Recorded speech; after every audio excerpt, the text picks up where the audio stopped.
She's never been a mother. She's never going to be a mother. She's never going to know how. She doesn't have them qualities. I have to be a mother to her.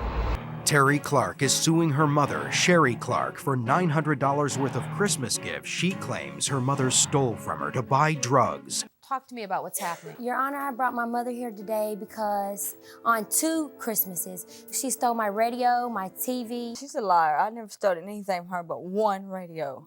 That's enough for her to be my mother, not to be stolen. I stole one when I had a drug problem about 5 years ago. That's the only thing I've ever stolen from her. So you're admitting that you had a drug problem, yes. And you stole the radio to support your drug habit. Miss Clark, talk to me. What's happening?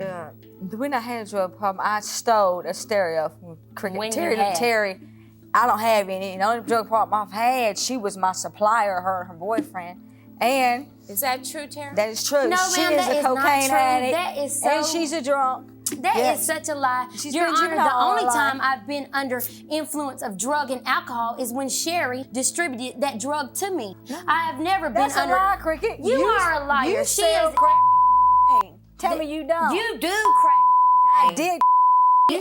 Your Honor, that's supposed to be my mother. I don't have to sit here and beg and plead with her about what she stole with me. She didn't have no business stealing anything from me anyway. Where were you living? Were you raised by your Yes, I was raised by my grandparents because of her sorriness. Why was it necessary for... I was 15 when I had her, and I gave custody of her because of her drug use. So you were a teenage mother. Yeah, 15. And so you relinquished custody to your parents? Yeah.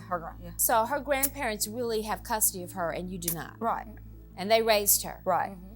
So obviously there's no relationship between the two of you. I mean, there's none because she's a liar. We're talking about your claim. Look who my mother is. Terry, your claim here in this courtroom is for some $900 for all the stereo, TV, things that you're saying are missing. Yes, ma'am. Stuff you never had. And you're saying that you never bought. Are you admitting that you owe her anything for any items? No, the stereo I admit to stealing, but I just gave her a Pioneer stereo CD player for her car, which she never, she said, Mama, I'll pay you for this, and I never seen a dime. Last week, somebody come to my house when I was sleeping. I do not call her mother, I call her Sherry, so she therefore was she is lying. I don't call her mom, you're I a call liar. her Sherry, and I don't call her my mother. She is, I don't want you to call me in the mother. last 3 months, she has sued people. She's got a $5,000 check, she's got a $7,000 check, she's got like another $3,000 check, and I go asking her for money because I'm 18, I'm out on my own, trying to make it on my own because I'm struggling, and she can't even give me $10. You money to pay your You rent. didn't give me nothing.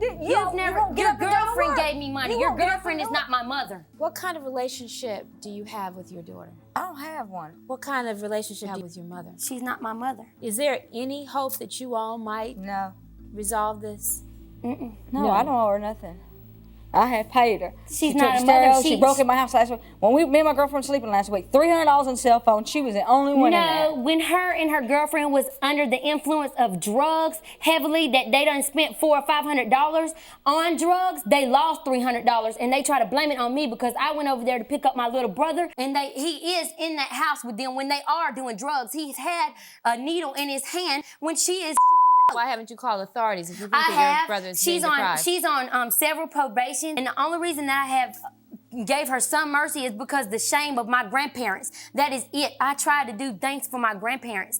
They are struggling also, and she'll come over there and steal from them. She stole a brand new Thunderbird and got a truck repossessed on their credit, and my granddaddy cannot buy nothing to this day, and he's retired, and he can't get nothing because of her. All right, Ms. Clark, Terry, what proof do you have that these items are stolen? My grandparents have receipts, and they wouldn't let me bring them because they didn't want, that's her daughter, and I'm their granddaughter, and they didn't want to come in between them. How much do you estimate that the one stereo that she has admitted to taking was about worth? $250. All right, let me tell you, at the end of this case, obviously I will enter a ruling, but I mean, what's more important to me is whether you all might be able to do anything to salvage this relationship. But it doesn't sound like there's any basis for you all to do anything. She's never been a mother. She's never going to be a mother. She's never going to know how. She doesn't have them qualities. I have to be a mother to her. It's no way for me to determine what was stolen. The receipts aren't here. I don't have any proof about what was stolen. It is a swearing match between the two of you. But as a matter of trying to resolve this, I am going to grant you a judgment of some $300 for the stereo that she has admitted that she stole. So I'm going to enter a $300 judgment in favor of the plaintiff and trust that at some point there may be some resolution and you all may work toward a better relationship. If there's nothing further, we'll stand adjourned.